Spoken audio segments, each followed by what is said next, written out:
Assalamualaikum warahmatullahi wabarakatuh.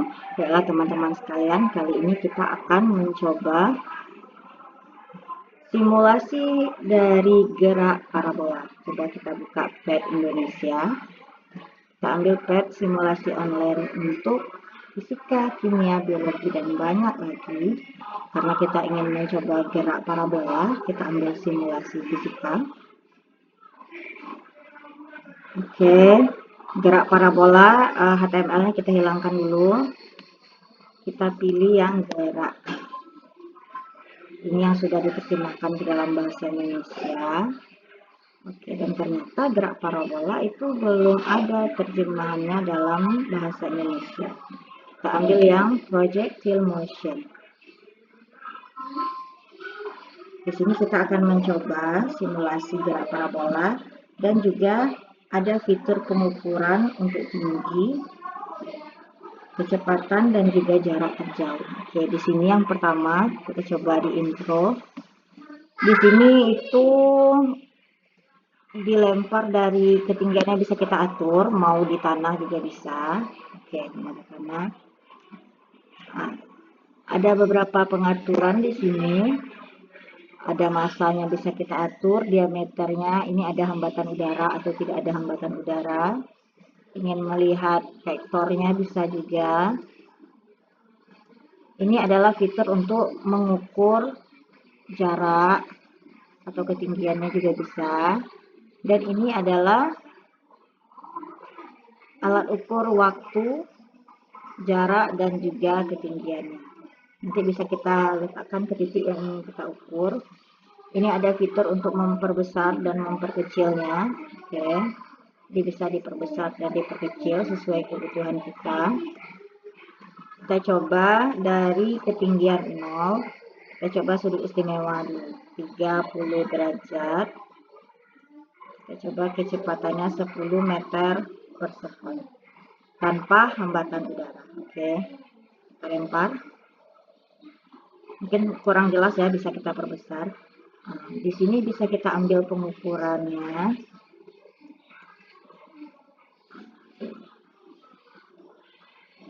Bisa kita ambil pengukurannya di sini.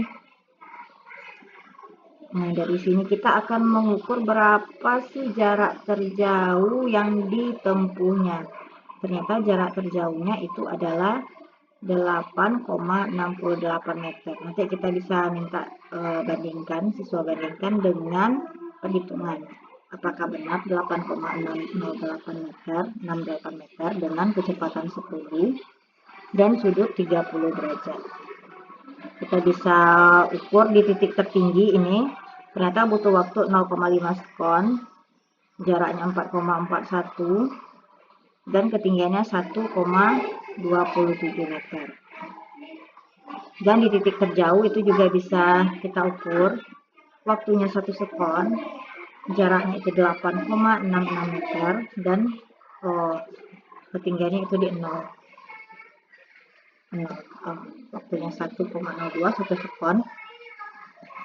Kita coba lagi di sudut 60 derajat. Kita coba di 60. Sudut penyiku dari 30, kecepatannya tetap 10. Kita coba. Ternyata dia jatuh di titik yang sama. Jadi untuk sudut yang berpenyiku, misalkan 30 dan 60, 45 sudah pasti sama ya, atau 37,53, itu dia akan jatuh di jarak yang sama.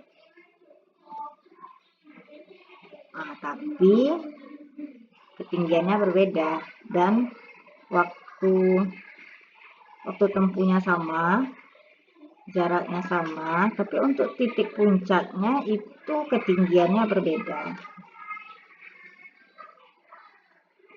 Oke.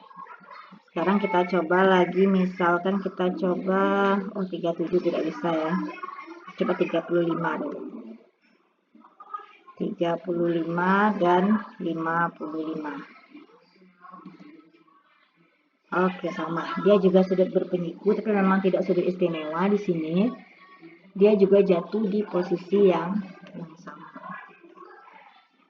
Ini untuk yang pertama. Untuk yang kedua itu ada vektor. Di sini saat pelurunya itu meluncur, kita bisa melihat vektornya. Jadi di sini kita bisa jelas melihat bahwa vektor di sumbu X itu dia selalu sama, dan vektor di sumbu Y itu dia akan semakin kecil saat ke atas dan semakin besar saat ke bawah, dan juga arahnya berlawanan. Kita coba di sudut 45 dulu. Oke, kita aktifkan dulu komponennya. Kita ulangi, ini untuk menghapusnya, kita ulangi. Oke, kelihatan kan? Atau akselerasinya kita hilangkan saja. Ini vektornya. Vektor arah horizontal itu selalu sama, sedangkan vektor arah vertikal itu semakin ke atas semakin kecil, sampai di puncak dia berbalik arah. Jadi di sini jelas kita melihat bagaimana vektornya. Atau kita hilangkan hambatan udaranya, kita bandingkan dengan yang ada hambatan udara. Ternyata kalau hambatan udara dihilangkan, pelurunya bisa lebih jauh.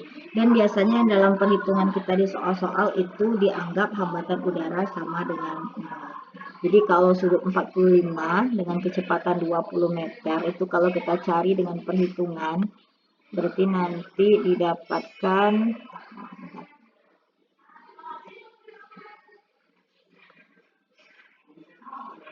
40 meter. Oke, kita mulai dari sini. Kita dapatkan itu 40,66 meter. Kita coba pakai ini sudah biar lebih tepat. Oke, 40,77 meter, waktunya 2,88. Kalau di titik puncak, waktunya 1,14, jaraknya 20,39, dan ketinggiannya 10,19 meter. Terus di sini fitur yang ketiga itu ada drag. Kalau drag ini, coba kita lihat ya.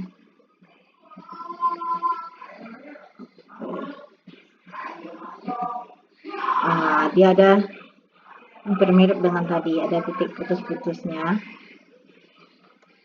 Terus di sini ada lab. Di lab ini kita bisa atur massa, kita bisa atur diameter bola, bahkan kita bisa atur gravity. Kalau di soal itu gravitasinya biasanya kan 10 kita ganti ke 10. Sudutnya kita coba dari 45. Bisa sudut berapapun bisa di sini. Kita coba 45.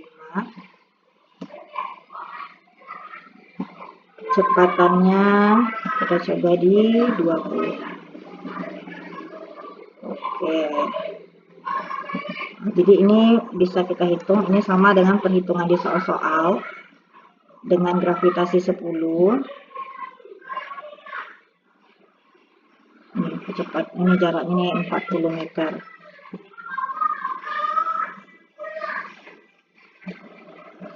Coba kita ukur.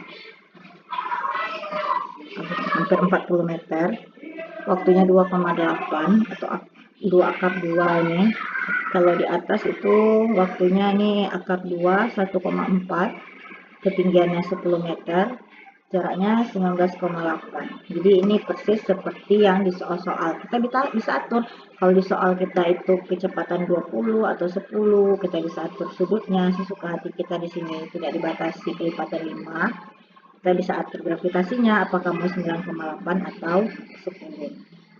Dan ini bisa kita gunakan untuk memahami secara lebih jelas tentang simulasi gerak parabola dengan tanpa hambatan, dengan gravitasi yang bisa disesuaikan. Dan bisa membuat kita memahami, kita coba lihat bagaimana sih kalau sudut berpenyiku itu misalkan 37. Di sini bisa kita pakai 37. 37. Oke, kita coba. 37 dan 53. Oke, jika tanpa hambatan udara, maka dia akan jatuh tepat di titik yang sama.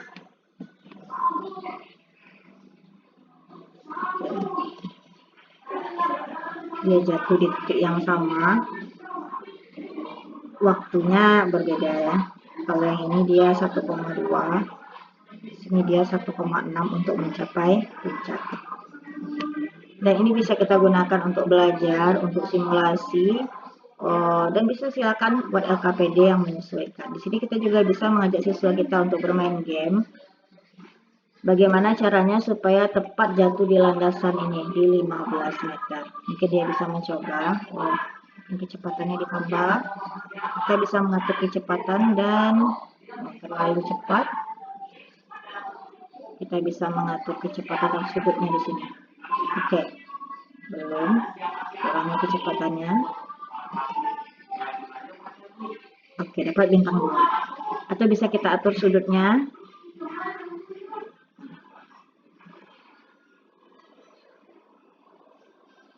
Oke, belum juga.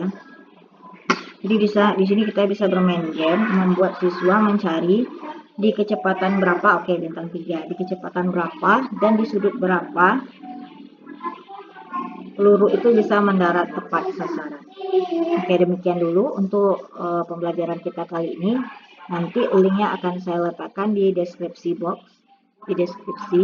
Kalau ada request atau mau kita bahas yang lain tentang simulasi online, silakan komen. Oke, terima kasih. Assalamualaikum warahmatullahi wabarakatuh.